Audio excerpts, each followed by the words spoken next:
Is there anybody that you've always wanted to interview or that you would love to interview that you've just never been able to? I mean, I mean, there's millions of people. Yeah. I mean, if you talk about realistically, Yeah. it's a good question, actually. I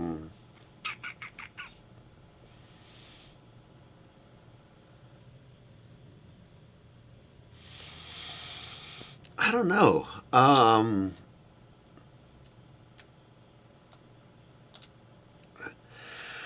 mean, I've always felt like an Eminem interview.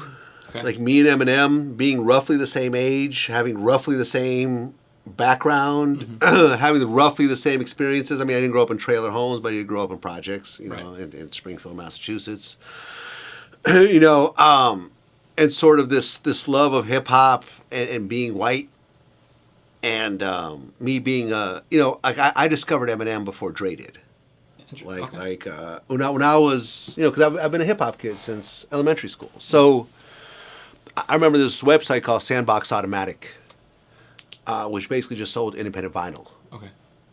This was like 97, I think, 96, 97, something like that.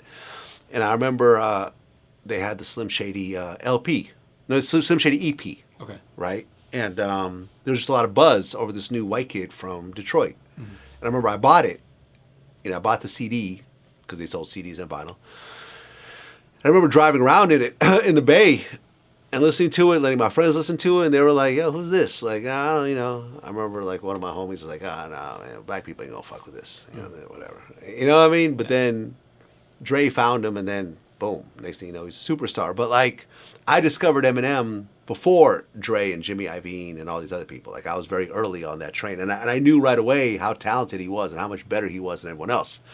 And I remember I religiously followed every guest appearance he had on Raucous and, you know, the Bad versus Evil and everything else like that. So I really followed his career very closely. So saying that, I think that if me and M could sit down for like 3 hours, it would be the biggest interview he's ever done. Easy. The biggest interview he's ever done would be me and him because of what I do and who he is. Yeah. I don't think there's anyone that could sit down with him and pull off what I could pull off. But we've never been remotely close to an Eminem interview. No. I've only been around. I was in the same kind of outside area with him one time. Okay. We've never spoken. I mean, he knows who I am. Yeah, you know, I'm sure. Yeah. You know, I mean, he's referenced some of my, you know, Lord Jamar interviews and some of Yeah. his songs, so he knows who I am. But we've never been in the same room. You know, I don't know if people are trying to have purposely try to keep us from each other or something. I don't know. But that'd be an interview I've always wanted to do, but I don't know if it's going to happen or not. Okay. What about like a Drake one? You think that would be big? Drake doesn't like me last I checked. Drake was the first time I met him, which was actually the same place where I saw Eminem at. Was like he was walking in, and I'm like, and he's walking past me like, "Yo, Drake, Vlad from VLADTV." He's like, "Oh, yeah." He's like, "Man, stop talking shit about me." And I'm like, "What?" And I'm like, and then I remember I ran into him in New Orleans maybe about, I don't know, a few months later. And I said, "What's up?" to him again. And I'm like, "Oh, you know, we should do an interview." And he's like, "Oh, yeah, I talked to my manager." And then one of his people that I talked to as well ended up kind of like confronting me and was like, "Yo, I heard you talking shit about my man Drake." And I'm like, "What?"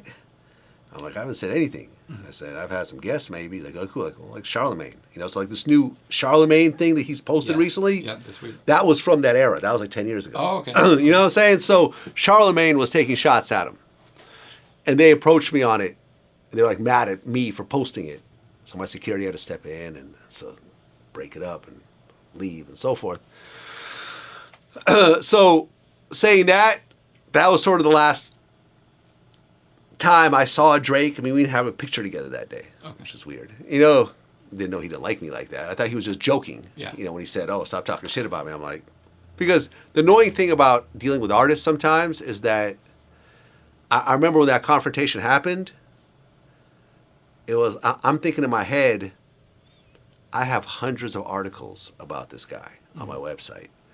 There's hundreds of clips about him where I'm praising him, where I'm saying how dope he is.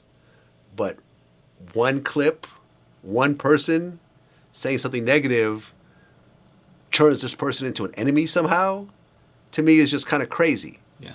You know, like, Joe Budden is going through this. Like, he was like, I mean, I guess Cardi B was mad that he criticized the new song, and he was like, don't talk shit about the one time I said something bad and not mention the 100 times I've been saying something good. Right. You know, me and Joe don't get along, but in this sense, I'm like, I can relate to what he's going through, because it's like, I've been saying good shit about you for years by this point. Mm-hmm. I've been spending my own money to pay writers to write shit about you. I've been praising you in videos and spending my own money to put it out. And because one guy on my show says something bad about you, which I didn't co-sign, by the way. Mm. That's his opinion. Yeah. Charlemagne is Charlemagne. You know? And we've talked about this on my show afterwards. Mm.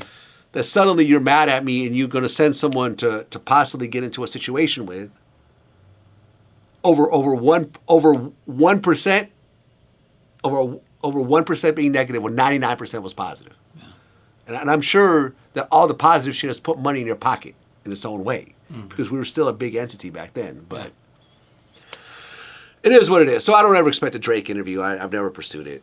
Okay. You know, maybe I sent a DM at one point years ago or something. I don't remember. But I'm saying, like, I don't see myself sitting down with Drake. Gotcha. You know, and when I see him when he's sitting down with like that white girl, it's always like, okay, he's just going off and doing whatever he feels like interview wise.